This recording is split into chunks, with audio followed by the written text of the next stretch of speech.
Hello दोस्तों, कैसे हो? उम्मीद करती हूँ कि आप सब ठीक हो।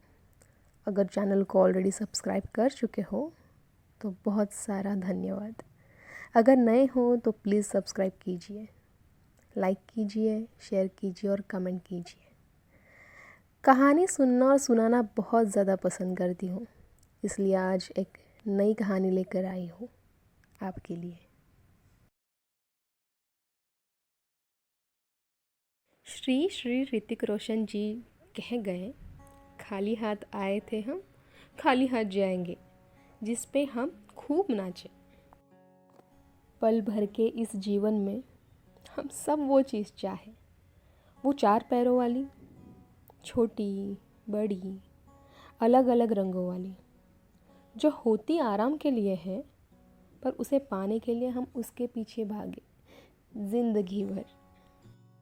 कुर्सी, वो काली नीली पीली छोटी बड़ी कुर्सी, लकड़े वाली कुर्सी या प्लास्टिक की कुर्सी, सफ़ेद कुर्सी, काली कुर्सी, वो सच्चाई की कुर्सी, वो बेईमानी की कुर्सी।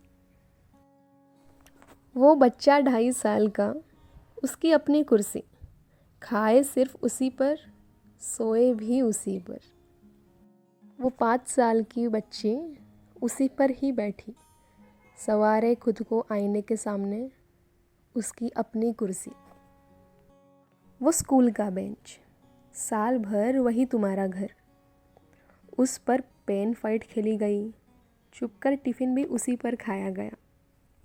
Also it fits your bag perfectly. शैतानियाँ ढेर सारी उसी पर हुई, गलती से टीचर ने पकड़ कर कहीं और बिठा दिया तो यू वुड फील होमलेस, क्योंकि घर के नेम प्लेट की तरह कंपास के नोक से तुमने उस पर नाम भी तुम्हारा लिखा, जैसे वो सिर्फ और सिर्फ तुम्हारी हो। वो कुर्सी 9th के क्लासेस की, जहाँ से वो ठीक से दिखती, उस कुर्सी ने ही तो दिशा दी और फर्स्ट लव की शुरुआत हुई। फिर कॉलेज का वो बेंच, दोस्ती वहीं पे गहरी हुई, बेंच के नीचे छुपकर हाथ उसी पे पकड़ा। That bench saw all the phases of love and friendship. नए ऑफिस की कुर्सी, जिस पर बहुत बड़े बड़े सपने देखे शुरुआत में, बाद में बॉस जाते ही झपकियाँ भी उसी पर ली।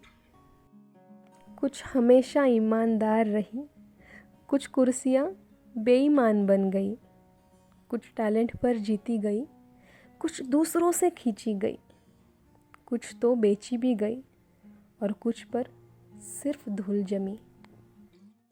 कुर्सी वो दादी की, पोते पोतियों के साथ कहानी उसने भी सुनी, दादी के अकेलेपन की दास्तानें भी उसी ने सुनी। दादा की वो आराम कुर्सी, सुबह का अखबार उस कुर्सी पर, शाम की चाय भी उसी कुर्सी पर उनकी। कुर्सी ना वो सिर्फ एक कुर्सी, जिंदगी भर का उनका तजुर्बा उस कुर्सी में समाया होता। आंगन में रहने वाली दादा दादी की वो कुर्सी, खाली किसी कोने में उनके जाने के बाद पड़ी रहती। संगीत लगाकर महफिल में सारे कुर्सियों के पीछे भागे, सर्वाइवल ऑफ फिटेस्ट ही आखिरी कुर्सी पर बैठे। पूरे ज़िंदगी भर हम सब अपने कुर्सी पर हक जमाए और हम चले जाते हैं यहाँ से, कुर्सी हमारी पीछे रह जाए।